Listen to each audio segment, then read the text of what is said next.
Halo teman-teman semua, selamat datang di Story 3M, di mana kita kali ini akan menceritakan alur cerita dari manhwa yang berjudul Magic Academy Genius Blinker. Baiklah, tidak perlu berlama lagi, langsung saja kita masuk ke dalam alur ceritanya. Melanjutkan chapter sebelumnya, Profesor Majan sedang merencanakan hal buruk pada Baek-Yusul dan kelompoknya dengan mengubah materi ujiannya. Flem yang mengetahui tentunya berpikir mungkin ini adalah kesempatan baginya untuk melihat apakah Baek-Yusul benar-benar mengetahui adegan yang tidak terduga seperti ini. Sekarang kita bersama lagi dengan Baek-Yusul, di mana dia merasa sedikit pusing setelah menggunakan portal teleportasi untuk menuju ke Derryville Station. Setelah sampai di Derryville, Baek-Yusul langsung disambut oleh resepsionis dan dia mengatakan jika Tuan Magi bisa meminta tolong padanya jika ada sesuatu yang dibutuhkan. Baek-Yusul mengatakan jika dirinya masih seorang kadet dan belum menjadi Magedolan, tapi resepsionis mengatakan meskipun dia hanyalah kadet, namun karena dia berasal dari Akademi Stella, mereka pasti akan memperlakukan mereka seperti Magedolan. Semua orang yang mendengar jika resepsionis menyambut magi kadet dari Akademi Stella, tentunya mereka langsung membicarakan Baek-Yusul. Mereka semua merasa iri dengan Baek-Yusul karena meskipun dia cuma seorang kadet, tapi dia sudah diperlakukan layaknya seorang Magedolan. Resepsionis mengatakan jika seorang kadet dari Akademi Stella selalu mendapatkan perlakuan khusus dari mereka, jadi Baek-Yusul tidak perlu merasa sungkan jika meminta bantuannya, dan Baek-Yusul berterima kasih atas perhatiannya. Baek-Yusul rasa Akademi Stella adalah yang terbaik karena ketika ia pergi kemanapun, dirinya akan diperlakukan layaknya seorang Magedolan. Ditambah lagi, portal teleportasi bisa digunakan secara gratis, padahal harga aslinya berkisaran 100.000 kredit.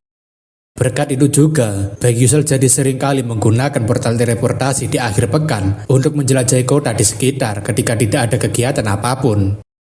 Selain itu, Baek-Yusul sudah memastikan bahwa sebagian besar pengetahuan yang dirinya miliki masih akurat, jadi seharusnya Baek-Yusul bisa dengan mudah menemukan kadal flame di sekitar sini.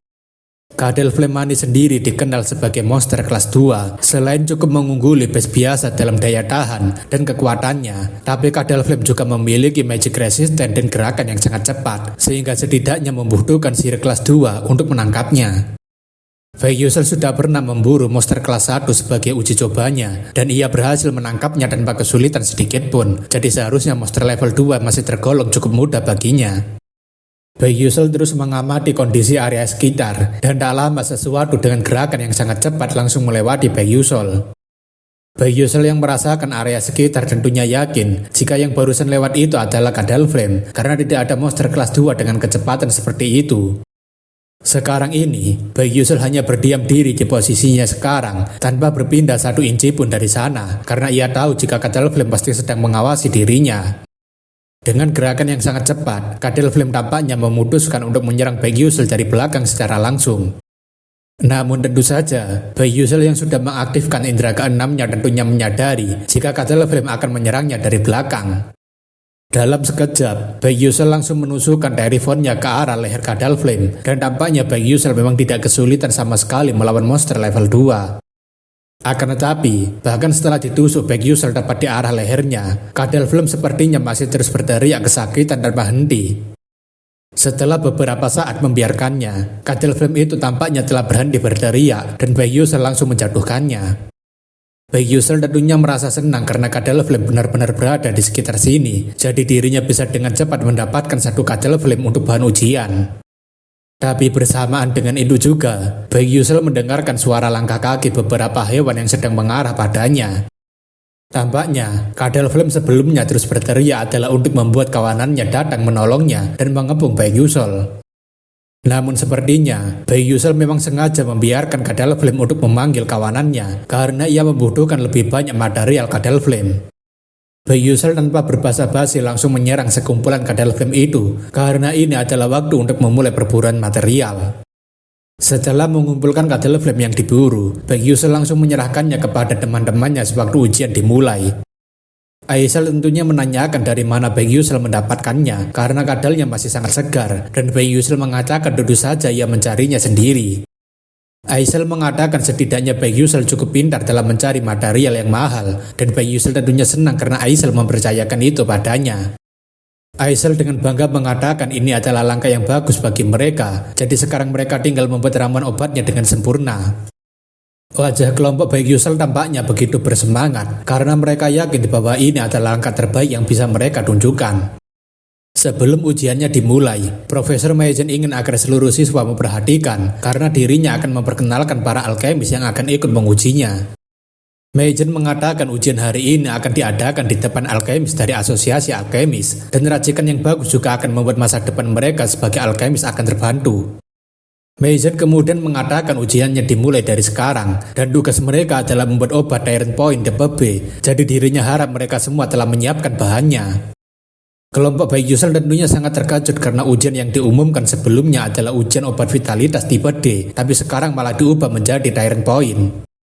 Aisel tentunya menanyakan bagaimana bisa profesor mengubah ujian hari ini menjadi obat Tyrant Point, padahal sebelumnya tugasnya adalah membuat obat vitalitas tipe D. Meijen mengatakan memang benar tugas sebelumnya untuk membuat obat vitalitas, tapi dirinya sudah mengumumkan bahwa tugasnya diubah menjadi obat Tyrant Point tipe B. Meijen mengatakan jika Aisel tidak percaya, dia bisa menanyakan pada siswa-siswi lainnya, dan sepertinya para siswa lain tidak ada yang berani mengungkapkan rencana busuk Profesor Meijen. Baik Yusel tentunya paham jika Profesor Meijen ingin bermain dengan cara seperti ini, meskipun ia tidak masalah, tapi yang lainnya bisa kerepotan kalau ujian mereka gagal. Baik Yusel berpikir memangnya ada plot twist semacam ini di dalam cerita aslinya, tapi tampaknya Baik Yusel melihat Flame yang terus memperhatikannya. Baik Yusel malah heran kenapa Flame malah terus memperhatikannya seperti itu, tapi Flame langsung memalingkan wajahnya. Dalam hatinya, Flame bertanya apa yang terjadi, kenapa baik Yusel tidak bisa mencegah kejadian seperti ini, dan bukankah dia sudah tahu jalan cerita aslinya. Meijen menanyakan apakah Aisel dan kelompoknya membawa bahan-bahan yang salah, tapi Aisel tidak tahu harus menjawab apa, karena ujiannya diganti tanpa ada yang memberitahunya. Meijen mengatakan bisa-bisanya seorang alkemis yang seharusnya berjuang untuk kebenaran malah kehilangan fokus dan membawa bahan yang salah. Meijen mengatakan apa boleh buat, sepertinya kelompok 12 harus digugurkan dalam ujian kali ini, tapi Baik Yusel langsung menghentikan omongan Meijen. Baik Yusel menanyakan bukankah mereka hanya tinggal membuat obat Tyrant Point-nya saja, jadi kenapa mereka harus digugurkan, tapi Meijen menanyakan apa maksudnya. Baik Yusel mengatakan jika dirinya akan tetap membuat obat Tyrant Point, sebab tugasnya adalah untuk membuat obatnya dan bukan membawa bahannya. Baik Yusel mengatakan dirinya akan menggunakan bahan-bahan yang berbeda dari daftar yang diberikan oleh profesor dengan hasil obat yang lebih baik pula. Baik Yusel memberitahu jika dirinya akan melakukan tugasnya sesuai dengan apa yang selama ini dirinya lakukan selama pelajaran bersama dengan Profesor Meijen. Para alkemis dari asosiasi tampaknya sedang mempertanyakan apakah memang itu bisa, tapi sepertinya Meijen malah terlihat sangat senang. Untuk membuat Tyrant Point, bahan penting yang dibutuhkan adalah laba-laba atarik karena cangkangnya penuh dengan nutrisi dan merupakan suplemen vitalitas yang dibuat dari bahan tersebut.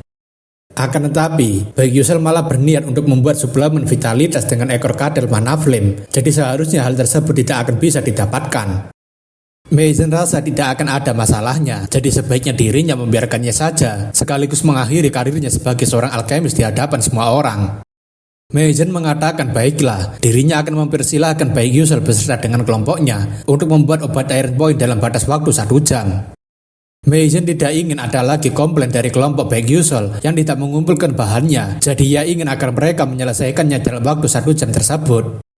Kasuhan menanyakan apakah Baik Yusel sudah gila, karena mau dipikirkan seperti apapun, membuat obat Tyrant Point menggunakan kadal Flame adalah ide buruk.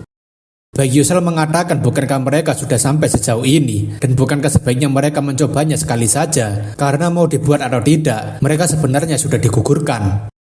Baik Yusel ingin agar mereka mendengarkan arahannya dan percaya saja padanya, dan Aisel mengatakan sepertinya mereka memang lebih baik melakukan sesuatu daripada digugurkan begitu saja. Kasahun, Maliwan, dan Aisel akhirnya kembali bangkit dan bersemangat, karena setidaknya mereka harus melakukan sesuatu sebelum digugurkan. Baik Yusel senang karena mereka mau mendengarkannya, jadi dirinya akan menjelaskannya dan mereka akan menunjukkan siapa mereka sebenarnya. Berbicara mengenai alkimia, itu adalah salah satu fokus utama yang Baik Yusel lakukan selama dia bermain Etherward. Baik Yusel selalu memastikan bahwa dirinya sudah menyimpan semua resep yang dirinya temukan, dan diantaranya adalah resep obat Tyrant Point DPB. Baik Yusel awalnya tidak ingin menyentuh resep yang Profesor Mason ciptakan di masa depan, namun sepertinya dirinya tidak memiliki pilihan lain. Baik Yusel menjelaskan, alasan kenapa ada banyak sekali nutrisi dalam cangkangnya laba-laba Atarik adalah untuk memberikan makanan pada keturunannya.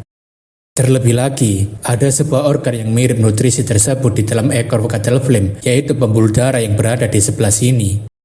Faktanya, suku Alaker dari Gunung Selatan menggunakan pembuluh darah ini sebagai obat penguat kepala suku mereka dan dilaporkan bahwa rata-rata masa hidup mereka meningkat, jadi mereka bisa menggunakan ini sebagai penggantinya.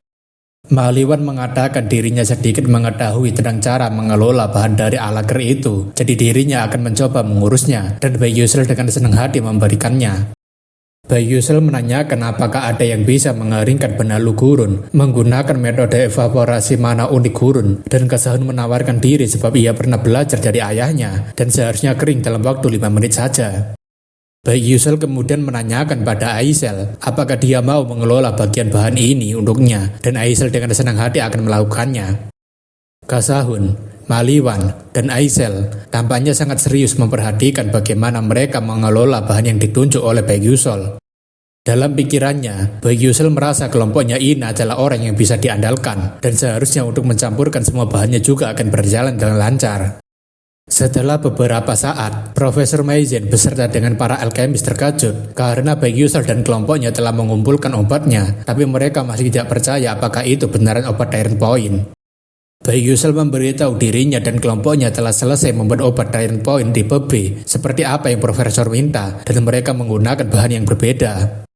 Para alkemis asosiasi tentunya tidak percaya dengan apa yang mereka saksikan saat ini. Terlebih mereka membuat Tyrant Point yang berbeda dengan yang diajarkan, tapi mereka masih berhasil.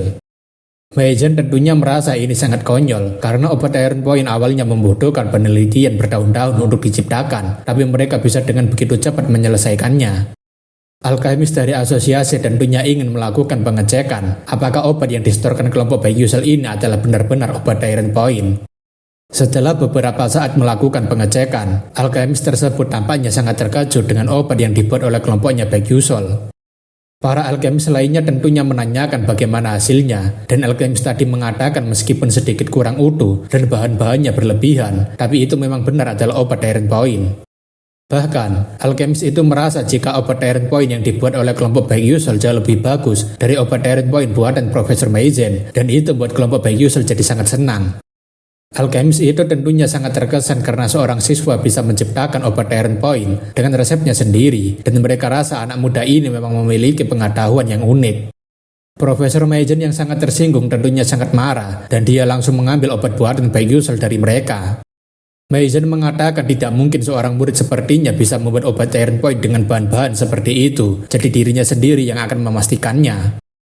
Setelah diperiksa sendiri, Mason sangat terkejut karena ini memang obat Tyrant Point di pub B. Terlebih obat ini menggunakan teknik miliknya untuk mengubah nutrisi monster menjadi vitalitas manusia. Mason benar-benar tidak percaya jika Bayi Yusel bisa langsung menghasilkan sesuatu yang lebih bagus daripada dirinya. Bahkan obat ini lebih sempurna dilihat dari segi manapun. Meskipun begitu, dirinya lah yang menentukan nilainya, jadi dirinya bisa menyatakan mereka digugurkan karena ada bahan yang kurang, maka riwayat mereka pastilah akan tamat. Mason kemudian mau mengatakan jika kelompok 12 gugur, tapi sebelum Mason mengatakan hal tersebut, alkemis dari asosiasi langsung memotong perkataan Mason dengan mengatakan kelompok 12 layak mendapatkan lebih dari nilai A+. Alkemis itu menanyakan bukankah Profesor Mason setuju dengan pemikiran mereka semua sebagai seorang alkemis yang melihat bakat muda yang luar biasa. Mason tentunya menjadi sangat kesal karena para orang tua dari asosiasi alkemis itu malah menggagalkan rencananya untuk menghancurkan Bayi Yusel. Mason yang tidak punya pilihan lagi karena tidak mungkin ia menunjukkan kebenciannya pada Bayi Yusel secara langsung di hadapan mereka, akhirnya menyatakan kelompok Bayi Yusel lolos. Kelompok Bayi Yusel tentunya langsung tersenyum bahagia karena mereka tidak menyangka akan mendapatkan nilai A+ dari para alkemis dan dinyatakan lulus dalam ujian. Selagi kelompoknya Bayi Yusel sedang saling memuji karena berhasil melewati ujiannya bersama, Profesor Mason tampaknya semakin marah pada Bayi Yusel. Dalam hatinya, Profesor Mason ingin agar Bayi Yusel menunggu saja karena dirinya tidak akan membiarkannya lolos begitu saja. Sekarang kita berpindah ke kelas lainnya, di mana saat ini film sedang mengikuti kelas penerapan sihir dan sedang melakukan praktek menggunakan sihir serangan. Flem bersyukur karena kelas melelahkan ini akhirnya selesai. Terlebih menghadiri kelas di usianya yang sudah tua membuat semua sendinya merasa sakit. Di samping itu, Flem tampaknya memperhatikan Arsuwang yang sejari tadi disemangati. Bahkan teman-temannya mengatakan jika Arsuwang lebih baik daripada Tuan Putri untuk saat ini. Flem tentunya penasaran kenapa gadis itu malah menangis seperti itu. Padahal dirinya mendengar bahwa Arsuwang adalah penyihir api yang jenius seperti Hong Bion. Arsuwang mengatakan dirinya sudah berlatih selama bertahun-tahun, tapi perkembangan Tuan Putri tidak masuk akal. Bahkan dalam waktu yang singkat, Tuan Putri mungkin akan melampaui dirinya. Flem tentunya terkejut karena seharusnya pengendalian sihir Hong Bion baru mulai meningkat saat dia berada di kelas 2, tapi kenapa malah terjadi sekarang? Flem berpikir apakah mungkin ini semua adalah perbuatan dari Baek Yusul juga, mengingat ada sesuatu yang aneh juga saat ujian praktek alkimia. Dalam novel aslinya, obat Iron Point tipe B itu aslinya sebuah formula yang ditemukan oleh Aisel di masa depan, tapi Mason mencurinya dan menyempurnakan ciptaannya itu. Flem penasaran bagaimana Baek Yusul bisa tahu resep yang bahkan tidak tertera di dalam cerita aslinya, tapi Baek Yusul juga tampaknya tidak tahu tentang novel yang ia baca.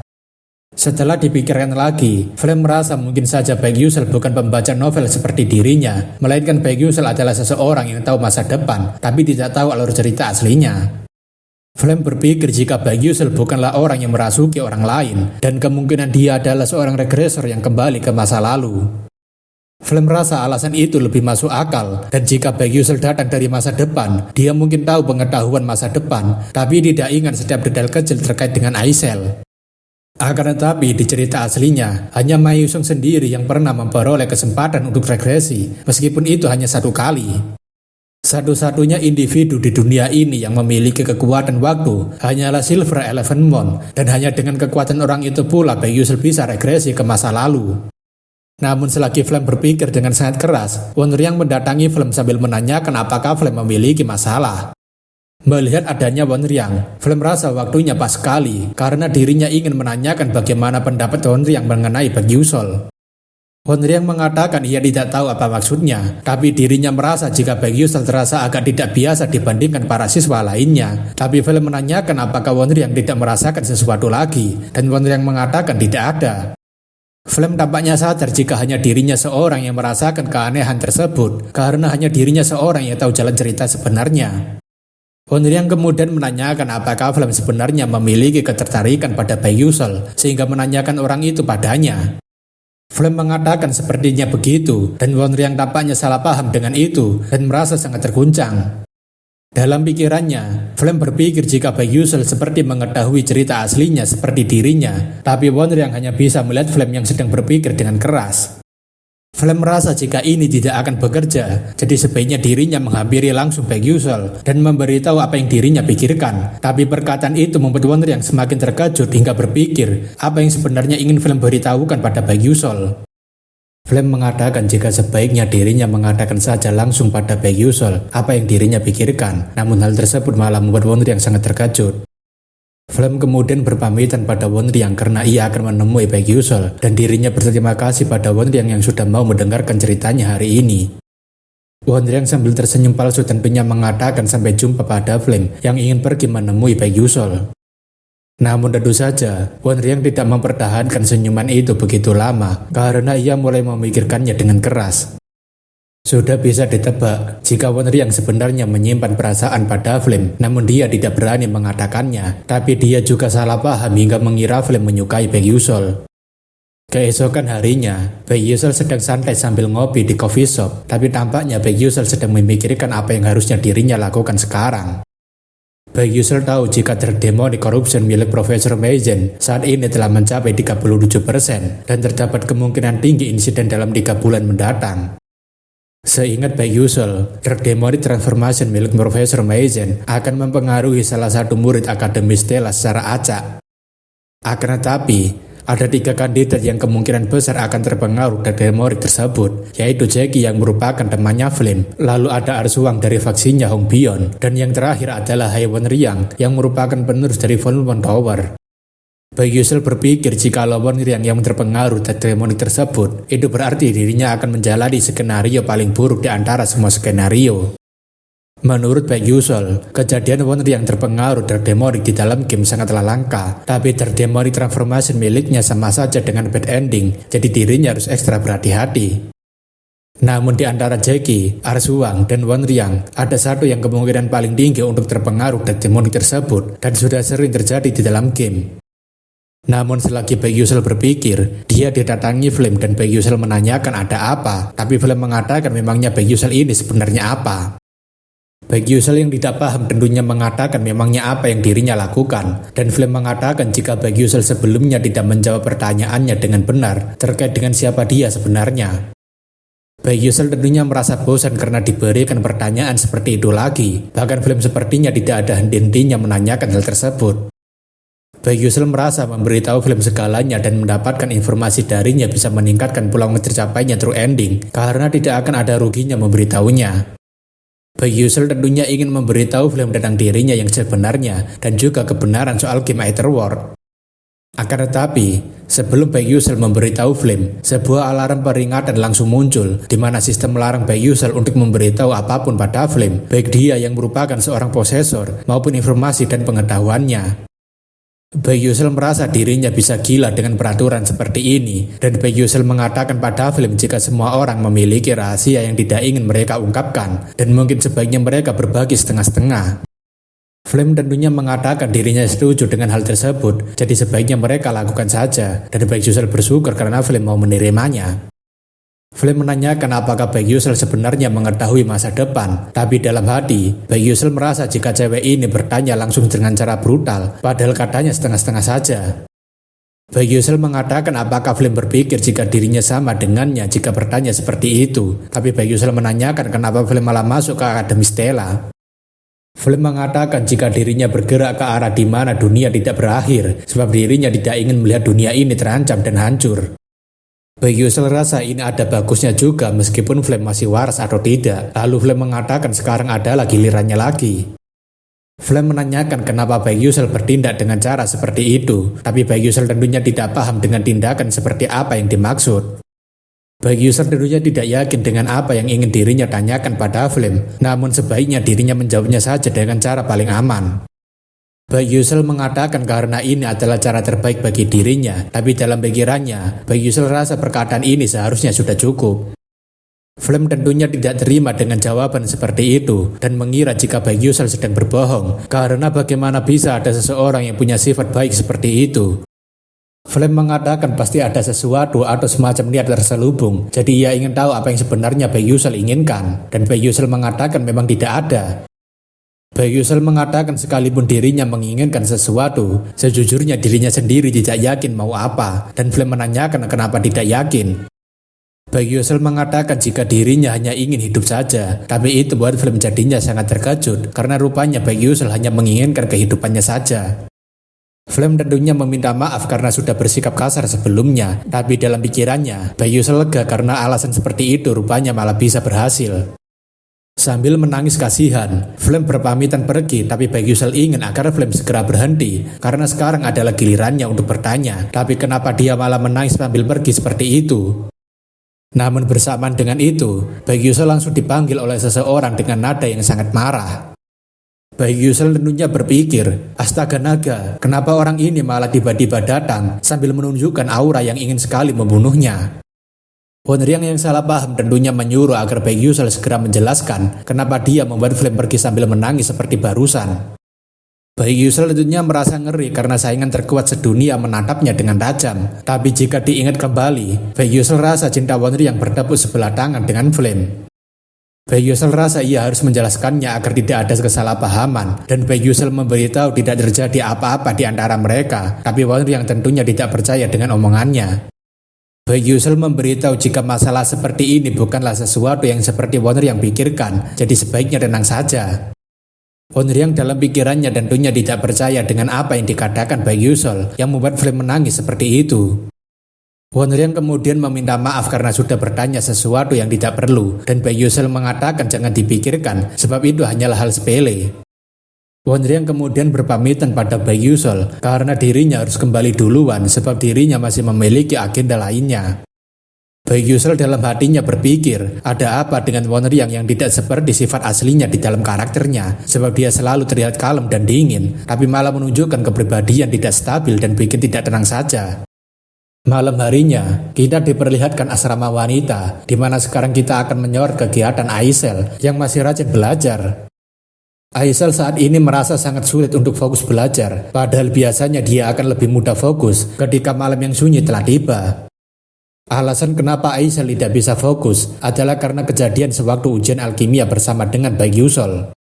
Waktu itu setelah ujiannya selesai, Aisel ingin menanyakan sesuatu pada Baek Yusul dan Baek Yusul menanyakan ada apa. Aisel ingin tahu apakah resep alkimia yang Baek Yusul tunjukkan pada mereka adalah resep yang dia buat secara dadakan. Baek Yusul mengatakan sebagian besarnya memang benar, namun dirinya masih mengambil beberapa referensi obat yang diajarkan oleh Meizen.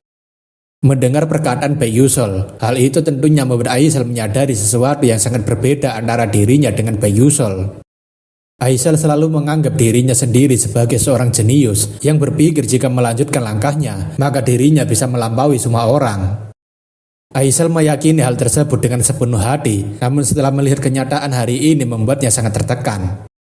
Aisel rasa jika dirinya terus seperti ini, maka dirinya tidak akan pernah bisa membalaskan dendamnya pada orang-orang yang mengubah ayahnya menjadi seorang pengkhianat dan membuatnya meninggal, yaitu keluarga Adolebit yang hina dan kotor. Namun dibandingkan memikirkan sesuatu yang tidak berguna, Aisel rasa seharusnya dirinya sadar jika ini bukanlah waktunya untuk memikirkan hal tersebut. Aisel sudah bertekad jika dirinya akan membalaskan dendam pada keluarga Adolebit, maka dirinya harus berjuang lebih keras lagi. Di sisi lain, kita diperlihatkan film yang sedang mencoba untuk tidur di kamar asramanya, tapi tidak bisa tidur karena tempat itu sangat sunyi. Film sebenarnya memilih kamar untuk 4 orang karena suka keramaian, tapi kalau tahu akan seperti ini sejak awal, dirinya pasti akan memilih kamar untuk 1 orang, yang merupakan kamar dari kelas S.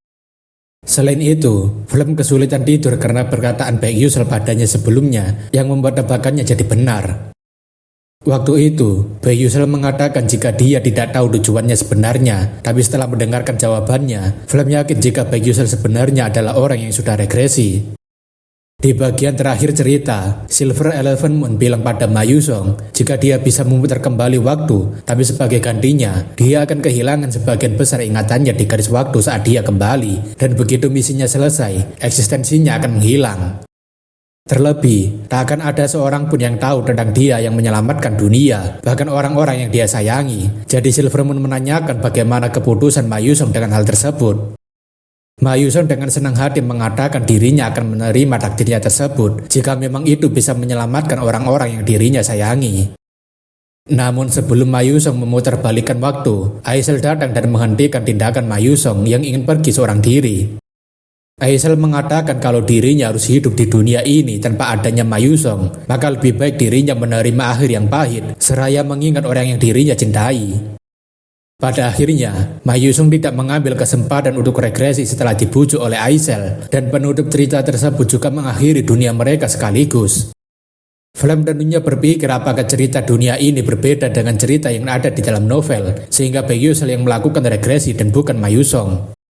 Jika memang Baek Yusul memutuskan untuk melakukan regresi menggunakan kekuatan Silver Eleven Moon, maka dia akan menghilang begitu saja tanpa ada yang mengingatnya ketika dia sudah berhasil menyelesaikan misinya. Tapi dengan banyaknya ingatan miliknya yang hilang, Baek Yusul hanya menyisakan rasa tanggung jawab terhadap misinya, tapi dia juga ingin hidup di dunia ini. Film merasa jika dirinya tidak bisa membiarkan Baek Yusul memikul beratnya tugas yang dia pikul seorang diri, jadi dirinya harus melakukan sesuatu.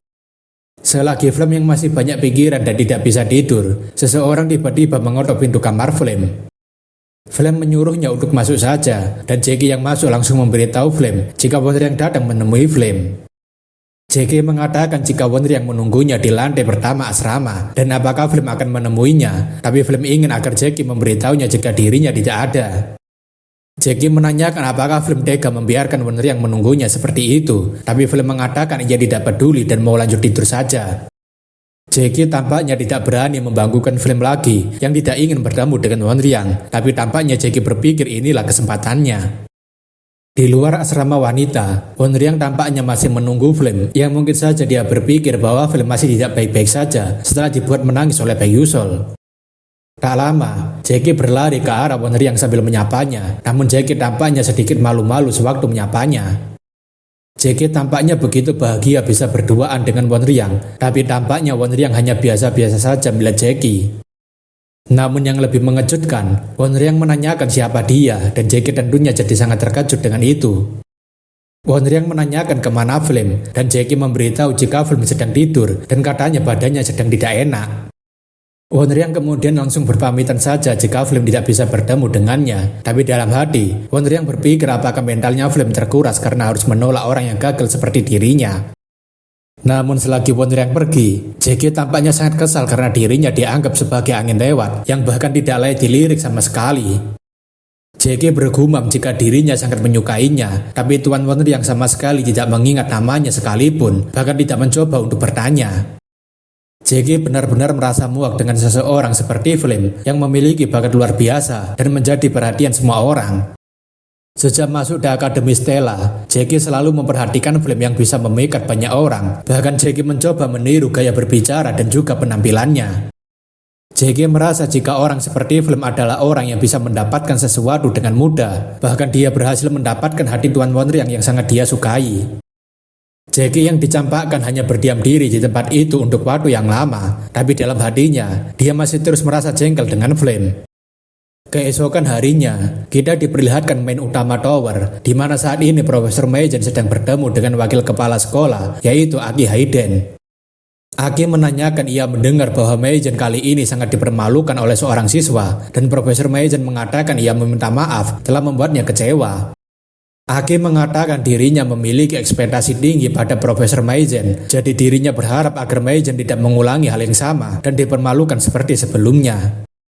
Aki menanyakan bagaimana dengan perkembangan penelitian teknik persilangan mana acak bersama dengan profesor dari gereja Lunar Shadow, dan Mason mengatakan tentu saja berjalan lancar, bahkan itu tak akan mengecewakannya. Aki merasa jika itu adalah berita bagus, jadi dirinya bisa mengandalkan Mason untuk menyempurnakannya, dan Mason tentunya dengan bangga mengiyakan. Aki kemudian mempersilahkan Mason untuk pergi meneruskan urusannya, dan Mason langsung berpamitan pada wakil kepala sekolah. Setelah Mason pergi, Aki mengatakan jika Profesor Mason benar-benar adalah seorang wanita yang bodoh, yang sangat mudah dimanipulasi. Aki berpikir jika Mason dibutakan kehormatan sehingga tanpa disadari, dia sedang dimanfaatkan oleh orang lain untuk kepentingan mereka. Aki rasa ini sungguh ironis, karena seorang Magic Warrior yang seharusnya menentang manusia Dark Demonic, malah meneliti tentang mereka. Aki benar-benar tidak sabar menantikan hasil dari penelitian rekayasa sihir alkimianya akan selesai, jadi ia sangat menantikan penelitian itu berhasil secepatnya. Berpindah ke sisi Alterisa, dia sekarang tampaknya sangat kesulitan untuk membawa berkas-berkas yang diminta oleh Profesor Mason bawa, tapi tak ada seorang pun yang membantunya. Namun selagi Alterisa kesulitan, tampaknya seseorang dengan baik hati membantu Alterisa membawakan setengah dari berkas yang dia bawa. Bayusel menanyakan apakah Mbak Asisten tidak apa-apa jika dirinya sedikit membantunya yang kesulitan melihat jalan. Setelah sampai di kantor Mason, Arterisa berterima kasih pada Bayusel karena jika tidak ada bantuannya, mungkin dirinya akan dimarahi oleh profesor, dan Bayusel mengatakan santai saja. Meskipun begitu, Bayusel merasa jika kantor Mason sangatlah berantakan, meskipun memang wajar jika akan ada banyak sekali barang-barang di dalam kantornya.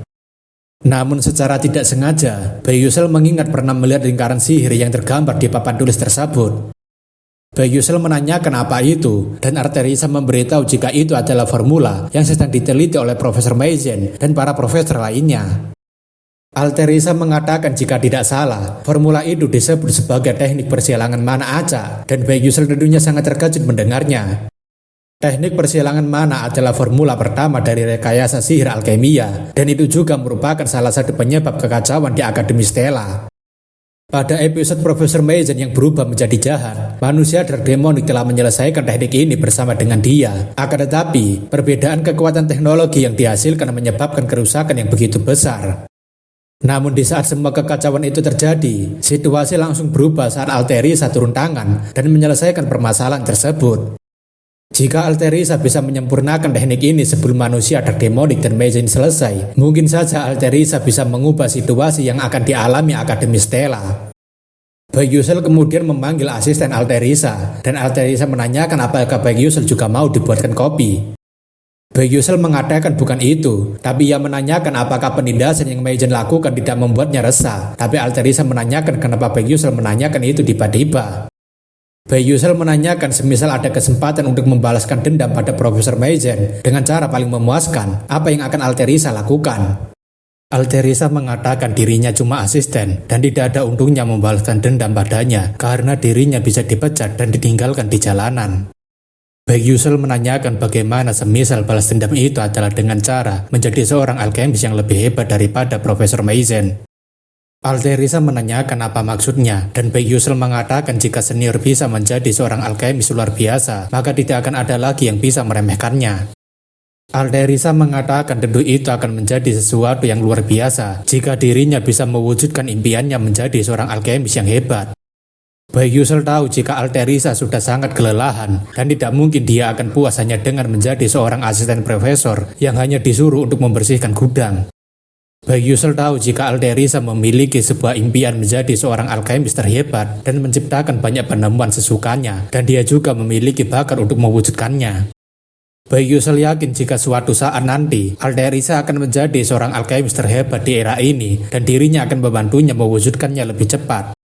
Baek Yusel yakin jika Alterisa nantinya akan menciptakan banyak sekali item dengan ide inovatifnya beserta dengan bakat luar biasanya yang dia miliki. Meski terpaksa harus mengesampingkan impiannya karena putus asa oleh kenyataan, tapi Baek Yusel akan membantunya mewujudkan impiannya lebih cepat. Setelah ujian pertama Akademi Stella telah selesai, Baek Yusel rutin mengunjungi Alterisa dan mengajaknya membahas sesuatu terkait dengan alkimia. Alterisa tampaknya sangat senang karena Baek Yusel memiliki pemikiran yang sama dengannya untuk menambahkan tombol perubahan warna pada pena sihirnya. Baek Yusel dan Alterisa terus-terusan membicarakan tentang sesuatu yang belum pernah terpikirkan di era saat ini, dan obrolan mereka sekarang seperti seorang teman. Baek Yusel rasa ini sangat bagus karena penemuan Alterisa sudah banyak bermunculan, tapi masalahnya saat ini formula utamanya masih kurang. Baek Yusel berpikir jika dirinya harus menuntun Alterisa pada jawabannya sebelum Mei Jen menemukannya, namun menuntunnya tanpa diketahui olehnya bukan masalah yang mudah. Selagi berjalan sendirian, seseorang tiba-tiba menanyakan kenapa Baek Yusel malah berjalan seperti orang tua yang sedang banyak pikiran. Flem mengatakan jika Baek Yusel berjalan sambil melamun seperti itu, maka dia nanti pasti akan menabrak seseorang dan membuat orang lain kerepotan. Baek Yusel menanyakan memangnya siapa yang jadi Pak Tua di sini, dan Flem mengatakan siapapun akan tahu jika melihat Baek Yusel berjalan seperti tadi. Baek Yusel tidak tahu alasan kenapa Flem selalu mengomentari dirinya, tapi ini sudah cukup bagus karena dirinya jadi sering berbicara dengannya. Baek Yusel mengatakan waktunya pas sekali karena dirinya ingin mengatakan sesuatu pada Flem tentang temannya yaitu Jackie. Flem mengatakan apa yang dipikirkan oleh Baek Yusel pada temannya adalah perbuatan jahat, tapi Baek Yusel mengatakan jika dirinya masih belum selesai bicara. Baek Yusel ingin agar Flem mengawasi kondisinya Jackie, karena sepertinya Jackie itu sedang dalam kondisi yang kurang sehat. Dalam pikirannya, Baek Yusel tidak bisa memberitahu Flem jika Jackie sudah terpapar mana dark demonic, jadi mungkin kondisinya akan kurang stabil. Flem mengatakan jika dirinya kurang tahu tentang kondisinya Jackie saat ini, tapi karena mereka akan berburu bersama minggu ini, nanti dirinya akan memeriksanya sendiri. Baek Yusel berpikir, sepertinya memang sudah waktunya musim berburu, dan tanpa diberitahu pun, tujuannya sudah sangat jelas. Pada episode keempat dimulai, tempat yang disebut sebagai pemakaman Martevis, tokoh-tokoh utama seperti Ma Yusong, Aisel, dan juga Flem, semuanya akan ikut berpartisipasi. Di pemakaman Martevis nantinya, para karakter utama nantinya akan bertarung habis-habisan untuk mengalahkan seorang necromancer kelas 5. Baek Yusel sebenarnya tidak mau mengganggu jalan ceritanya, tapi kalau dirinya bisa mendapatkan hadiah tersembunyi, pasti itu akan sangat membantunya dalam upacara kontrak familiar. Melihat surat izin keluar dari Baek Yusel, Lee Han-woo rasa ini bukan masalah karena Baek Yusel tak akan bisa mempelajari Swordmaster ataupun Chivalry di Akademi Stella. Melihat surat izin milik Ma Yusong yang berada di atas meja, Baek Yusel tentunya penasaran apakah Ma Yusong benar-benar izin untuk melakukan perburuan. Baek Yusel menanyakan sepertinya belakangan ini sedang banyak yang keluar untuk berburu, dan Profesor Lee Han-woo membenarkan karena mereka semua pergi ke pemakaman Martevis untuk mendapatkan poin tambahan. Baek Yusel mengatakan meskipun Ma Yusong sudah mendapatkan nilai tinggi, sepertinya dia tetap rajin untuk mencari poin tambahan, tapi Lee Han-woo mengatakan jika Ma Yusong izin keluar untuk kembali ke kediaman keluarganya. Baek Yusol tentunya sangat terkejut karena karakter yang sangat penting rupanya malah pulang kampung, jadi mustahil karakter lainnya bisa menangani nekromancer kelas 5. Baek Yusol tidak tahu apa yang mendorong Ma Yusong kembali pulang, meskipun dia adalah seseorang yang tidak akan pulang kecuali ada alasan yang sangat penting. Meskipun Haewon Ryang juga ikutan bersama dengan Flame, tapi mereka tidak akan bisa mengalahkan nekromancer kelas 5 dengan komposisi mereka sekarang. Baek Yusol sendiri tidak bisa meminta bantuan tanpa adanya bukti konkret. Selain itu, karena ada batasan narasi, dirinya tidak bisa menyampaikan sesuatu secara sembarangan. Namun tetap saja, Baek Yusol tidak bisa membiarkan para karakter utama di sana mati begitu saja, jadi dirinya sepertinya juga harus ikutan terlibat di dalamnya. Beberapa hari kemudian, kita berpindah ke pemakaman Martevis, di mana sebuah klub yang diisi olai Aisel sedang melakukan perburuan. Seorang murid tahun kedua yang bernama Cholwang, tampaknya dia sudah selesai mengalahkan seekor monster yang ukurannya jauh lebih besar daripada dirinya. Cholwang mengatakan meskipun predator ini adalah monster level 2, tapi rasanya dirinya terlalu mudah untuk mengalahkannya. Seseorang kemudian mendatangi Cholwang sambil mengatakan kenapa dia bertarung dengan cara barbar seperti tadi, sampai-sampai dia menghancurkan segalanya. Orang itu adalah murid tahun kedua yang bernama Kasif Derek, dan dia mengatakan apakah Cholwang tidak pernah mendengarkan perintah dari keduanya. Cholwang meminta maaf karena dirinya terlalu bersemangat sampai dirinya lupa, tapi Derek mengatakan sekarang bukan waktunya untuk bercanda. Murid tahun kedua yang bernama Bandion mengatakan agar Aisel tidak perlu meladeni mereka berdua, karena dia sendiri yang akan kelelahan jika berurusan dengan mereka. Bandion mengatakan jika mereka berdua selalu berisik seperti Tom and Jerry, jadi tidak perlu khawatir dengan mereka. Tapi Derek yang mendengarnya tentunya mengatakan dirinya mendengarkan semua omongan mereka. Derek mengatakan bukankah harusnya Bandion memilih kata-kata yang lebih bijak untuk memperkenalkan mereka pada adik kelasnya, tapi Bandion mengatakan tidak mau. Aisel sebenarnya mendengar jika ada sebuah klub yang mengizinkan sebuah perburuan kalau mereka menjadi anggota. Karena itu dirinya memutuskan untuk ikut bersama dengan mereka, dan sepertinya mereka bukanlah orang jahat. Namun tak lama, sebuah ledakan tiba-tiba muncul dari belakang Aisel dikala Bandion sedang mengajaknya untuk melanjutkan perburuan. Bandion menanyakan suara ledakan apa barusan tadi, dan Cholwang mengatakan sepertinya ada seseorang yang sedang bertarung dengan penuh semangat membara. Bandion menyarankan agar mereka mencoba untuk menyapa mereka terlebih dulu karena wilayah perburuan mereka bersebelahan, dan Derek tidak mempermasalahkan hal itu. Klub perburuan tampaknya berjalan cukup dekat dengan lokasi kejadian ledakan tersebut, dan Aisel yang melihat pemandangan yang tidak asing tentunya sudah tahu siapa mereka. Aisel tidak menyangka jika dirinya malah akan bertemu dengan Hong Bion dan juga Flame yang sedang berburu di dekat wilayah pemakaman mereka. Hong Bion mengatakan jika dirinya duluan yang mengalahkan monster predator ikan besar, tapi Flame mengatakan monster itu berada di tempat perburuan mereka, jadi ini adalah hasil buruan mereka. Mendengar tentang predator ikan besar, Aisel yakin jika itu adalah salah satu monster dengan level 3 yang jarang ditemukan di tempat ini. Aisel rasa jika pertikaian antara Hong Bion dengan Flame adalah untuk mendapatkan poin dan menaikkan rekor mereka, jadi sebaiknya dirinya tidak ikut campur dalam pertikaian mereka. Terlebih lagi, dirinya tidak ingin berpapasan dengan seseorang yang sedara dengan musuh yang sudah membunuh ayahnya, jadi sebaiknya ia pergi saja dari sini. Namun sepertinya, Derek malah mencoba menghentikan mereka berdua dengan mengatakan sebaiknya mereka mendengarkan pendapat senior mereka. Derek mengatakan jika masalah semacam ini bisa diselesaikan secara kekeluargaan, tapi Hong Bion dan Flame secara bersamaan mengatakan, urus saja urusanmu sendiri dan jangan ganggu mereka. Derek menanyakan kenapa mereka tidak bersikap sopan pada senior mereka, tapi Hong Bion mengatakan jika dia memang senior, maka dia harus bersikap layaknya seorang senior terlebih dulu. Namun bersamaan dengan itu, tampaknya sebuah guncangan yang cukup kuat terasa di sekitar pemakaman Martevis. Mereka semua yang berada di sana tentunya sangat terkejut, karena guncangan barusan itu akan membuat beberapa adit keluar dari kuburannya. Flame sendiri sangat terkejut karena di tempat ini ternyata ada sekumpulan skeleton yang akan menyerang mereka, padahal seharusnya mereka tidak akan muncul semudah ini. Tampaknya, jalan cerita yang sudah ditebak oleh Baek Yusol benar-benar muncul kali ini, di mana pasukan adat sekarang mulai bermunculan dan mengepung mereka semua.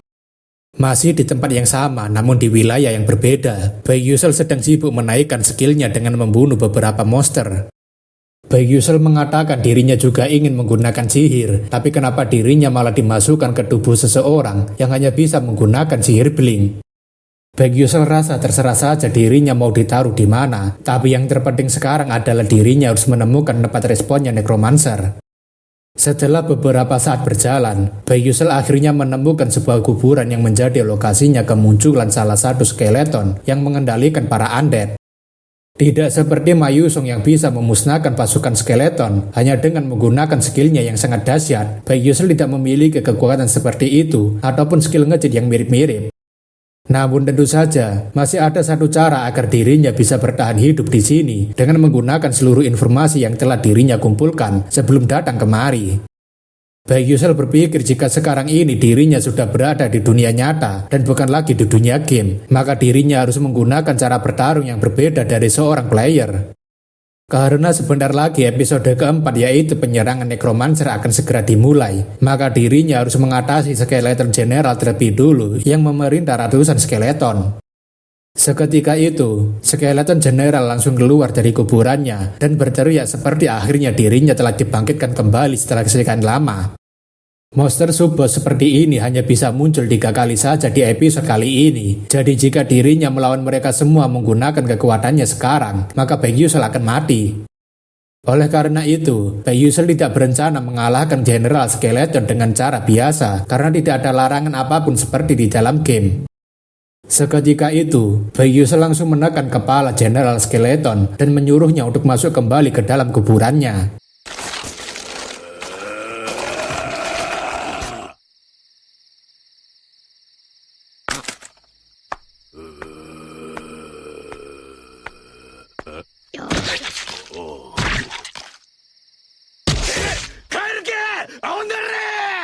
Baek Yusel berpikir jika aturannya selalu menyuruh pemain untuk menunggu musuh berubah atau sedang dipanggil, tapi dirinya tidak perlu mengikuti aturan seperti itu setelah masuk ke dalam dunia ini. Dengan begitu pula, Baek Yusel akhirnya telah menggagalkan kebangkitan General Skeleton dan membuatnya mendapatkan Spinal Staff. Baek Yusel rasa sepertinya sekarang dirinya memiliki komando atas pasukan undead yang dipimpin oleh General Skeleton tanpa bersusah payah. Baek Yusel berpikir sepertinya inilah saatnya baginya untuk berangkat dan membantu para karakter utama dari samping. Kembali ke tempatnya Aisel, di mana saat ini mereka sedang tergabung oleh pasukan skeleton yang baru saja dibangkitkan dari kuburan mereka. Flame berpikir jika dirinya terlalu ceroboh, karena meskipun dia tahu akan ada episode kebangkitan undead, tapi rasanya ada sesuatu yang aneh. Selain itu, seharusnya dalam episode kali ini, Ma Yusong akan menyelesaikan masalah ini, tapi kenapa hanya ada Aisel yang datang bersama dengan mereka? Flame tidak percaya jika dirinya diharuskan untuk melawan seorang Necromancer kelas 5 hanya dengan kelompok seperti ini. Wonryang mengatakan jika dirinya sudah meminta bantuan ke Akademi Stella melalui jam tangannya, tapi mereka masih perlu bertahan di sini sampai bala bantuan itu datang. Chulwang mengatakan mereka pasti bisa bertahan sampai para profesor datang membantu mereka, dan kalaupun Necromancer-nya tidak bisa mereka kalahkan, mereka masih bisa mencari jalan kabur. Hong Bian mengatakan apakah mereka sungguh berpikir sangat optimis seperti itu, padahal sekarang bukanlah waktunya untuk memikirkan sesuatu yang aman. Hong Bian mengatakan jika tempat ini adalah pemakaman, jadi semakin lama mereka menunggu, maka semakin banyak pula skeleton yang bermunculan, jadi mereka harus bergegas. Jackie saat ini terlihat sangat ketakutan karena kemunculan para skeleton yang mencoba untuk mendekatinya. Karena Jackie yang terlihat begitu ketakutan, skeleton itu langsung mengincar Jackie, dan Jackie tampaknya tidak bisa melakukan apapun karena kepanikan. Namun sebelum skeleton itu menyerang Jackie, Aisel langsung menyerang skeleton tersebut dengan sihir es miliknya. Aisel menanyakan apakah dia baik-baik saja, dan Jackie mengiyakan, tapi Aisel ingin agar Jackie tidak ketakutan sendirian, karena saat ini mereka sedang bersama-sama. Chulwang mengatakan sepertinya Aisel sangat jago, dan Aisel mengatakan sepertinya Necromancer ini datang dengan penuh persiapan, jadi kemungkinan Necromancer itu sudah menyiapkan Forge Vessel. Forge Vessel sendiri adalah teknik di mana Necromancer harus terus memasukkan mananya untuk digunakan nanti. Terlebih kebanyakan Necromancer memiliki mana yang hampir tidak terbatas. Normalnya, Necromancer kelas 3 sampai kelas 4 kesulitan untuk memanggil solution skeleton, tapi Aisel tidak menyangka jika mereka akan berhadapan dengan Necromancer kelas 5 yang bisa memanggil undead sebanyak ini. Derek berteriak jika jumlah skeleton yang berkumpul semakin banyak, dan Chulwang mengatakan sepertinya ini sudah direncanakan cukup lama. Melihat adanya skeleton yang begitu kuat, Choluang mengatakan apakah mereka mau membunuh mereka untuk dijadikan skeleton penyihir atau semacamnya. Derek yang cukup kepanikan malah berpikir, karena dirinya adalah seorang kapten, dirinya harus melakukan sesuatu, dan dirinya akan memusnahkan para skeleton ini sekaligus dengan menggunakan sihir terkuatnya. Namun di saat Derek sedang merapalkan mantranya, kaki Derek ditarik oleh salah satu skeleton yang baru saja muncul dari dalam tanah dan membuatnya sangat terkejut. Namun tentu saja, Choluang langsung sigap menghajar skeleton yang mencoba untuk menyerang salah satu temannya itu. Akan tetapi, karena Derek sedang merapalkan mantra tanpa memberitahu yang lainnya, tampaknya sihir yang sedang dibuatnya akan mengalami recoil. Choluang sendiri sangat terkejut karena Derek malah membuat mantra serangan sesuka hatinya tanpa memberitahu yang lainnya. Choluang kemudian berteriak agar mereka semua segera merunduk karena akan terjadi recoil sihir yang membahayakan mereka. Aisel dan Flame tentunya jadi terkejut karena tidak ada yang memberitahu jika akan ada yang menggunakan sihir untuk menyerang para undead. Hong Bion mengatakan dasar sialan, kenapa mereka malah menggunakan sihir di situasi seperti ini dan membuat dirinya juga dalam keadaan berbahaya. Karena beberapa siswa terkena dampak recoil sihir dari Derek, mereka semua harus terkena serangan balik yang membuat mereka tidak bisa mengalahkan banyak skeleton. Flame yang masih bertahan tentunya merasa jika situasi ini sungguh gawat, sebab mana miliknya juga sudah hampir mencapai batasnya untuk menahan para skeleton ini. Situasi juga semakin buruk karena tidak ada yang bisa membantunya untuk mengulur waktu dan membuatnya bisa mengisi ulang sihirnya. Terlebih lagi, pasukan skeleton ini terlalu banyak untuk dirinya tangani seorang diri, bahkan dirinya tidak yakin bisa menahan salah satu serangan skeleton. Para skeleton yang menyadari jika Flame sudah hampir kehabisan mana, tentunya langsung mencoba untuk menyerangnya selagi ada kesempatan. Flame yang sudah hampir mencapai batasnya tentunya berpikir, apakah dirinya akan mati di sini sebelum bisa melihat akhir dari dunia ini. Namun sebelum para skeleton itu mencapai Flame, tampaknya para skeleton itu berhenti bergerak seperti sedang mematung. Flame berpikir, apa yang sebenarnya terjadi? Kenapa para skeletonnya tiba-tiba berhenti bergerak di saat dirinya sudah hampir kehabisan tenaga? Di balik para skeleton yang berhenti bergerak itu, tentu saja kita akan diperlihatkan pahlawan kesiangan kita yang tidak lain adalah Byuusul sendiri. Flame yang melihat penampakan Byuusul tentunya berpikir, kenapa Byuusul bisa berada di sini dan apa yang dia lakukan pada para skeleton ini. Namun setelah memperhatikan skeleton general yang dipegang olehnya, Flame jadinya terkejut karena Byuusul bisa memiliki token sihir yang bisa mengendalikan para skeleton. Skeleton general jauh lebih kuat dibandingkan skeleton pada umumnya, dan biasanya skeleton general dijaga oleh para skeleton tingkat elit. Akan tetapi, Flame sangat tidak menyangka jika Byuusul bisa mengalahkan skeleton yang dikatanya general seorang diri, bahkan tanpa terluka sedikit pun. Flame sebenarnya tidak mau mempercayai kenyataan ini, tapi berkat Byuusul dirinya masih bisa bertahan hidup untuk saat ini. Choluang berterima kasih pada Byuusul karena telah menyelamatkan mereka di saat genting, dan Byuusul mengatakan tidak masalah. Aisel yang selalu penasaran dengan Byuusul tentunya menanyakan bagaimana Byuusul bisa mendapatkan kepala skeleton general. Byuusul mengatakan dirinya tidak sengaja melihat ada kepala nongol, jadi dirinya langsung mengambilnya saja. Tapi dalam hati, Byuusul tidak mungkin mengatakan dirinya menunggu skeleton general muncul. Daripada itu, Byuusul menyarankan agar mereka segera menyusun rencana, karena bisa menjadi sangat rumit jika necromancer itu mengabaikan skeleton general dan mengendalikan skeletonnya secara langsung. Choluang menanyakan apakah dia memiliki rencana, dan Byuusul mengatakan saat perjalanan kemari, dirinya melihat necromancer itu sudah mengambil kendari area di dekat base camp dan melarikan diri dari pengepungan ini hampir mustahil. Menurut Byuusul, satu-satunya cara yang bisa mereka lakukan untuk selamat dari pengepungan necromancer itu adalah dengan mengalahkan necromancer itu sendiri. Choluang dan Bandion tentunya menanyakan apakah dia sudah gila, apakah orang ini menyuruh mereka untuk masuk ke kandang buaya untuk keluar dari kandang singa. Byuusul mengatakan meskipun necromancer memiliki kemampuan yang sangat kuat, tetapi tubuh utamanya sendiri sangatlah lemah, dan area yang diambil necromancer itu sudah terlalu luas, jadi mereka cuma bisa kabur setelah menyerang intinya.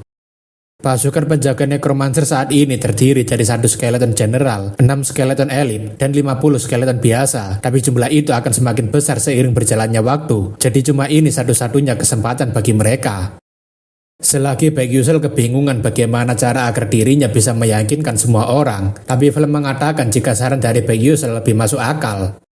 Flem mengatakan meski dia kelihatan seperti cowok lemot, tapi pengalaman tempur dan strategi yang dia miliki melebihi mereka. Dan Hong Bion setuju sebab mereka tak akan bisa kabur dari pengepungan dengan keadaan sekarang. Tapi Necromancer itu juga kemungkinan besar tak akan menyangka mereka akan langsung menyerang.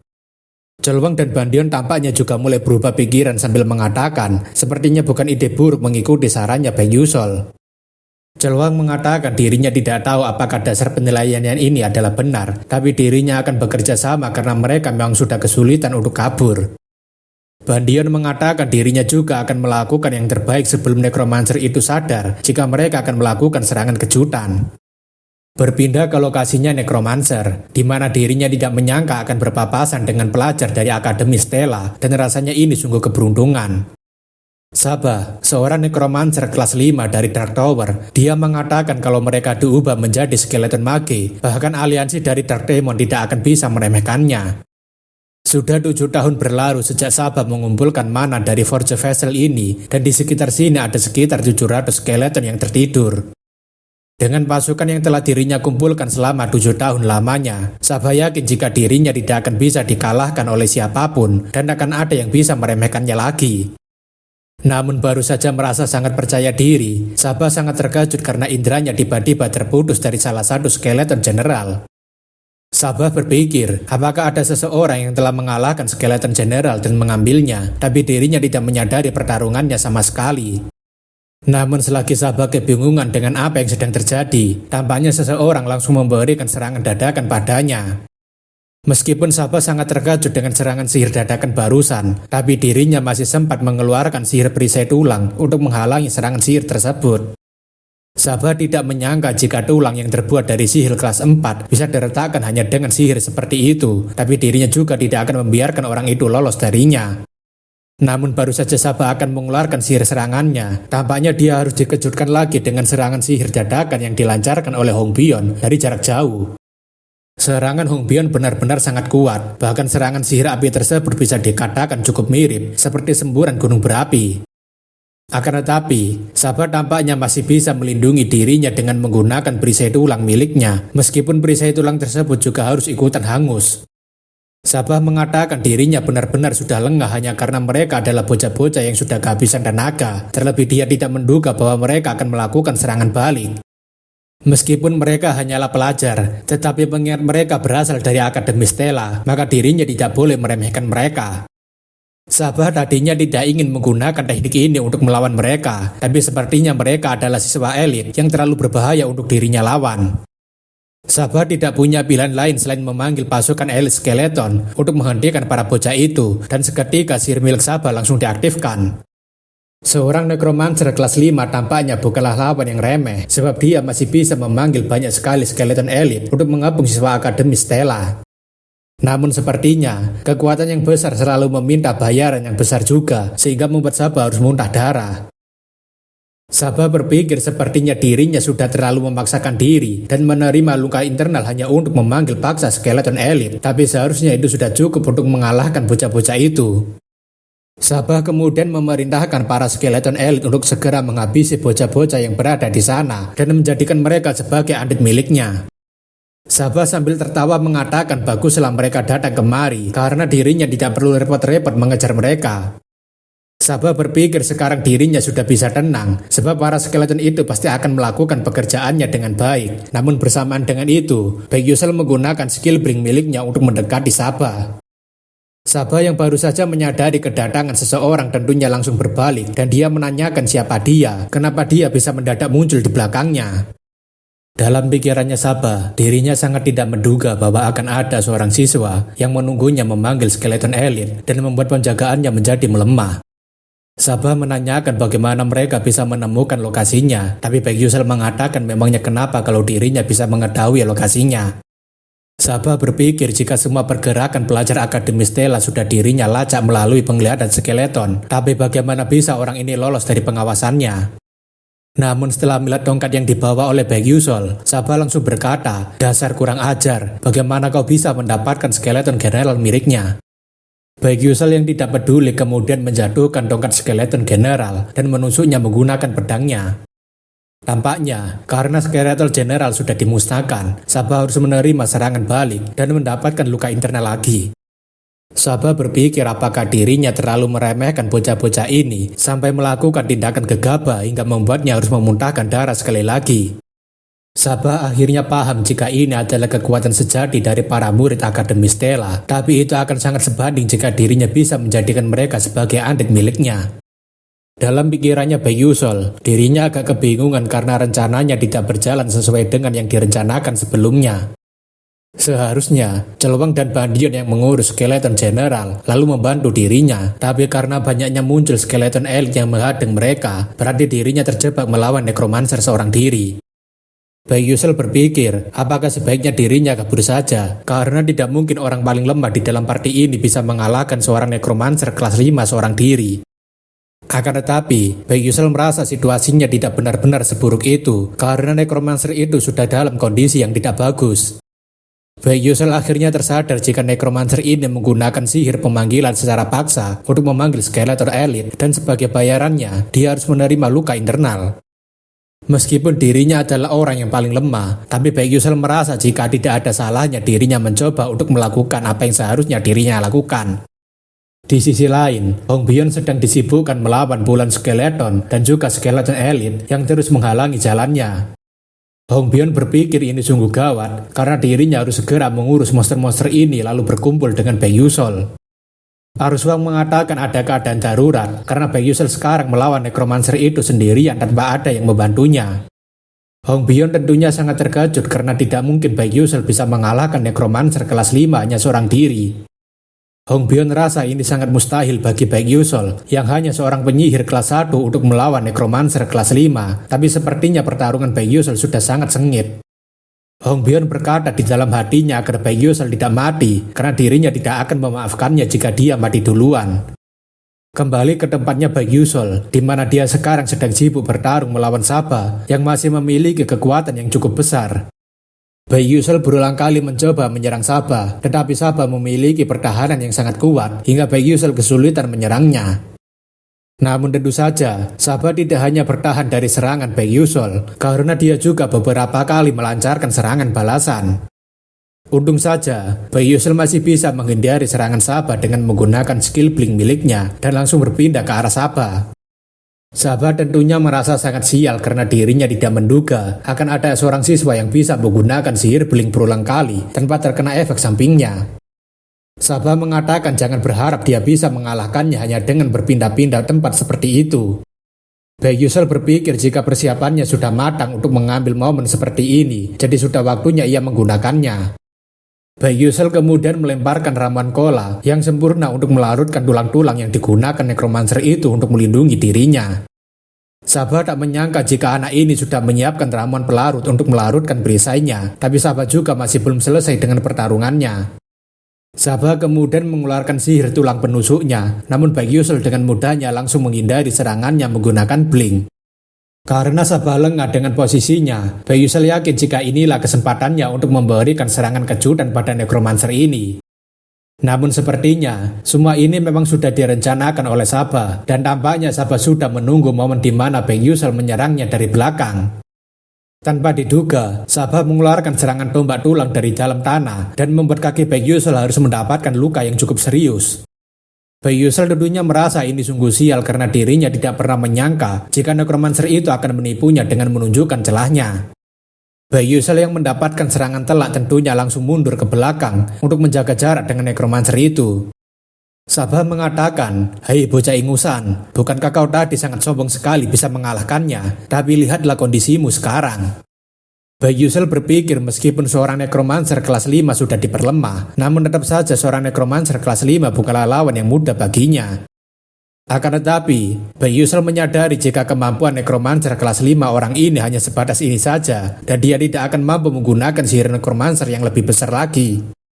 Bayusol yakin jika Necromancer ini juga sudah kelelahan, dan kalau dirinya bisa terus mendesaknya, maka dirinya masih memiliki peluang untuk menang. Akan tetapi, rasa sakit yang dirinya terima membuatnya sulit untuk menyalurkan mananya, yang artinya dirinya tidak akan bisa melakukan pembatalan gerakan blink sesuka hatinya. Namun setelah dipikirkan lagi, Baek Yusel tampaknya mengingat cara yang harus dirinya lakukan untuk bisa selamat atau mengalahkan nekromancer ini. Sabah mengatakan dirinya sangat senang melihat wajah sombong anak ini berubah menjadi putus asa setelah mendapatkan luka yang sangat serius seperti itu. Sabah mengatakan dirinya akan membantunya untuk menghilangkan rasa sakit ini selamanya dan membuatnya tidak akan pernah merasakan rasa sakit sama sekali. Namun sebelum Sabah menusukkan tombaknya padanya, Baek Yusel langsung melompat dan berusaha untuk melarikan diri. Sabah tentunya tertawa dengan sangat keras karena dirinya begitu senang melihat wajah siswa Akademi Stella ketakutan sambil kabur darinya, jadi dirinya akan menikmati hiburan ini. Baek Yusel berpikir tinggal sedikit lagi sebelum dirinya bisa meraih tempat yang seharusnya bisa membantunya untuk membalikan situasi ini. Sabah sambil tertawa mengatakan tindakan itu sia-sia karena mau sejauh apapun dia merangkak, dirinya akan mengikutinya dari belakang. Sabah mengatakan apakah sebaiknya dirinya langsung membunuhnya dan menyudahi semua hiburan ini. Akan tetapi, Baek Yusel sambil tersenyum mengatakan sayangnya dirinya yang akan menang dalam pertarungan kali ini. Baek Yusel berpikir karena luka yang dirinya dapatkan dari nekromancer itu membuatnya kesulitan untuk mengendalikan jarak blink, maka dirinya harus membuat celah. Jarak antara dirinya dengan nekromancer itu sekarang adalah 13 meter, yang artinya Baek Yusel tidak perlu melakukan pembatalan gerakan blink. Dengan memanfaatkan jarak maksimal blink miliknya, Baek Yusel langsung menggunakan blinknya untuk berpindah ke depan nekromancer itu. Sabah tentunya sangat terkejut karena bocah ini langsung menggunakan blinknya ke depannya dikala dirinya sedang menurunkan pertahanannya. Sambil mengerahkan seluruh tenaganya yang tersisa, Baek Yusel mengatakan inilah akhir dari pertarungan mereka berdua. Seketika itu, Baek Yusel langsung menusuk jantung Sabah menggunakan Terifon yang tidak memiliki perlindungan sama sekali. Kekalahan sang nekromancer itu tentunya juga berdampak pada pasukan undead yang sedang dilawan oleh murid-murid Akademi Stella. Perlahan, pasukan undead yang mengepung murid-murid Akademi Stella mulai menghilang dan itu membuat mereka cukup terkejut. Choluang menanyakan apakah Baek Yusel berhasil mengalahkan nekromancer itu sendirian dan Bandion mengatakan sepertinya begitu. Jackie yang kelelahan hampir saja tidak percaya jika mereka masih bisa selamat dari pengepungan pasukan undead ini. Semua murid Akademi Stella yang telah berhasil mengalahkan pasukan nekromancer tentunya bersorak gembira, namun hal itu berbeda dengan Baek Yusel yang sudah tidak lagi memiliki kekuatan. Baek Yusel mengatakan jika rasa capeknya terasa seperti ingin mati saja, tapi dirinya harus buru-buru pulang terlebih dulu. Setelah insiden pengepungan tersebut, Baek Yusel dan murid Akademi Stella lainnya diserahkan pada kesatria penyihir akademi dan kembali ke akademi mereka. Lee Hanwol menanyakan bukankah Baek Yusel bilang mau berlatih di tempat pemandangan indah disertai dengan udara segar, tapi memangnya sejak kapan udara di pemakaman itu menyegarkan? Baek Yusel tentunya hanya bisa meminta maaf dan Lee Hanwol mengatakan berdasarkan peraturan akademi, dia akan menerima pengurangan nilai tanpa terkecuali. Akan tetapi, karena Baek Yusel rela melindungi teman-temannya sekalipun harus melanggar peraturan akademi, tindakannya sangat diapresiasi. Selain itu, Lee Hanwol memberitahu jika Baek Yusel juga akan mendapatkan imbalan sekaligus poin tambahan dan dia sekarang hanya tinggal menunggu kabarnya saja. Baek Yusel tentunya berterima kasih atas pemberitahuannya dan Lee Hanwol mengatakan agar Baek Yusel kembali ke asramanya untuk beristirahat. Baek Yusel rasa inilah saatnya bagi dirinya untuk beristirahat sementara waktu dan bersantai karena katanya butuh waktu beberapa hari agar pergelangan kakinya bisa sembuh. Tapi sebelum pergi, Baek Yusel melihat Aisel yang tampaknya ingin berbicara dengannya dan Baek Yusel menanyakan ada apa. Aisel mengatakan dirinya hanya ingin berterima kasih untuk hari ini dan Baek Yusel mengatakan tidak masalah atau mungkin Aisel bisa mentraktirnya lain kali. Dalam pikirannya, Aisel sepertinya masih ragu apakah dirinya harus menanyakan hal ini pada Baek Yusel. Ketika Baek Yusel berpamitan untuk pergi duluan, Aisel menanyakan apakah menurut Baek Yusel dirinya bisa melakukan sesuatu seperti itu juga. Aisel dengan memasang wajah sedihnya menanyakan apakah dirinya juga bisa melakukan sesuatu seperti Baek Yusel jika dirinya berusaha lebih keras lagi. Baek Yusel rasa ini pertanda buruk karena Aisel yang diceritakan tidak akan mengajukan pertanyaan seperti ini dan mungkinkah ini karena tindakannya. Karena dirinya sudah ikut campur di dalam ceritanya, Aisel jadinya mendapatkan berbagai cobaan tanpa mengetahui ceritanya yang sudah sekuat tenaga mengatasinya. Bayi Yusel tidak tahu apakah ceritanya nanti akan berubah sangat jauh, tetapi dirinya tidak boleh membiarkan Aisel sampai putus asa. Bayi Yusel mengatakan kurasa dia tidak perlu menanyakannya karena dia sudah menunjukkan keajaiban pada semua orang dan yang dia lakukan tergolong mustahil bagi mereka. Aisel menanyakan bagaimana Bayi Yusel tahu jika dirinya selalu berjuang keras dan Bayi Yusel mengatakan selama ini dirinya telah mengawasinya. Aisel tentunya jadi tersipu malu mendengarkan perkataan Bayi Yusel barusan. Bayi Yusel sendiri berpikir sepertinya dirinya salah berbicara karena kedengarannya barusan seperti dirinya ini adalah seorang penguntit. Bayi Yusel kemudian berpamitan untuk pergi, tapi dalam hatinya, apakah dirinya tadi terlihat seperti seseorang penguntit yang menjijikkan? Aisel berpikir, belum ada satupun orang yang memperhatikan dirinya yang dicap sebagai anak pengkhianat, tapi Bayi Yusel selalu mengawasi dirinya. Aisel jadinya lega karena setidaknya kerja kerasnya selama ini telah diakui oleh seseorang dan menyebutnya sebagai sebuah keajaiban. Keesokan harinya, atau mungkin beberapa hari setelah insiden Necromancer, semua orang menantikan upacara penerimaan penghargaan murid Akademi Stella. Bayi Yusel berpikir kenapa upacara penghargaan bisa seheboh ini sampai dihadiri oleh para menteri sihir, Magic Tower, dan bahkan sampai para bangsawan. Terlebih lagi, Bayi Yusel baru pertama kali melihat Hong Bion begitu antusias dan bersemangat seperti ini. Menyadari Bayi Yusel yang terus menatapnya, Hong Bion menanyakan apa yang sedang dia lihat dan Bayi Yusel mengatakan bukan apa-apa. Lee Han-wol kemudian memberitahu agar semuanya tetap tenang karena upacara pemberian penghargaan akan segera dimulai. Lee Han-wol mengatakan hari ini mereka akan memberikan penghargaan apresiasi pada 12 murid yang berani melawan manusia terdemonik. Sebagai penghargaan atas keberanian mereka dan tidak mundur dalam melawan manusia terdemonik, mereka akan diberikan penghargaan yang setimpal. Lee Han-wol mengatakan jika penghargaan ini akan diberikan langsung oleh Kepala Sekolah Akademi Stella kepada 12 siswa yang bersangkutan. Bayi Yusel tentunya cukup terkejut karena dirinya bisa bertemu dengan Kepala Akademi Stella secepat ini. Puncak dari umat manusia, seseorang yang terlihat masih sangat muda, dialah Master Penyihir Lingkaran 9, yaitu Elteman Eltewin. Elteman sudah berusia 300 tahun dan selalu tampil dengan senyumannya yang tenang, serta dia adalah seorang Magic Warrior terkuat dengan julukan penghancur, yaitu Sang Slayer. Elteman memberikan ucapan apresiasi pada mereka satu persatu dan tampaknya Celuang sedikit gugup di hadapan Kepala Akademi. Ketika menghampiri Bayi Yusel, Elteman tampaknya memang sudah menantikan pertemuannya dengan Bayi Yusel. Bayi Yusel berpikir jika bertatapan dengannya saja sudah membuatnya merasa sesak dan mungkinkah ini adalah kekuatan dari salah satu 10 orang terkuat di dunia yang telah mencapai lingkaran 9. Akan tetapi, Bayi Yusel rasa dirinya tidak boleh sampai berpaling sedikit pun dan itu malah membuatnya terlihat seperti sedang memelototi kepala sekolah yang lebih pendek. Elteman tentunya hanya tertawa sambil mengatakan sepertinya dia masih berusaha begitu keras, tapi dia masih saja memenuhi ekspektasinya.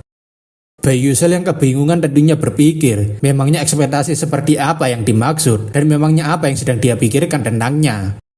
Setelah pemberian penghargaan tersebut, upacara pemberian penghargaan langsung ditutup dan rasanya begitu garing karena isinya cuma sudut pandang Bayi Yusel. Bayi Yusel merasa Akademi Stella sangatlah dermawan karena memberikan 5 juta kredit sebagai hadiah, jadi sementara waktu dirinya tidak perlu khawatir soal uang. Apalagi, Bayi Yusel senang karena dirinya juga mendapatkan sebagian dari jantungnya Necromancer itu, yaitu Forge Vessel. Bayi Yusel rasa mungkin ini masih tidak mudah, tapi begitu Alterisa membuat subspace, membawa item seperti ini pastinya akan jauh lebih mudah, tapi untungnya mereka akan memberikan hadiahnya.